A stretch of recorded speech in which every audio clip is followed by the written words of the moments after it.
তুমি নিজের মুখেই বলেছিলে আমি তোমাকে ভালোবাসি নিজের থেকেও বেশি। আমি করে নিয়েছিলাম তাই বিশ্বাস।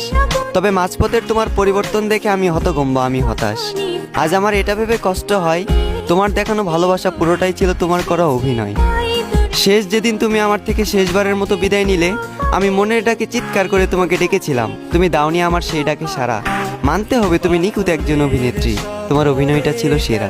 আমার বিকল্পে হয়তো তোমার হাজার জন ছিল, তবে আমার জীবনে কেউ ছিল না শুধুমাত্র তুমি ছাড়া। আজ তুমি অন্যের হাত ধরে পূর্ণতার পথে হাঁটো, আর আমি ব্যর্থতার পথে হাঁটি একা দিশেহারা। আমার বয়সটা খুবই অল্প, আর এই অল্প বয়সে বুকে জমা আছে দুঃখ শত শত। তোমার অভাবে প্রতিনিয়ত আজ আমার চোখে ঝরে অশ্রু, বর্ষার বাঁধ ভাঙা স্রোতের মতো। তোমার করা আঘাতের যন্ত্রণাটা ছিল ঠিক তেমন, দুর্ঘটনায় ছটফট করে মৃত্যুর যন্ত্রণাটা যেমন। ভাগ্যিস পুনর্জন্ম বলতে কিছু হয় না, যদি পুনর্জন্ম বলতে কিছু হতো তাহলে আমি সেজন্মে তোমার পিছু নিতাম। ভালোবাসার অভিনয় করে একদিন ছেড়ে যেতাম, তোমাকে বুঝিয়ে দিতাম বিচ্ছেদের ব্যথাটা আসলে কেমন।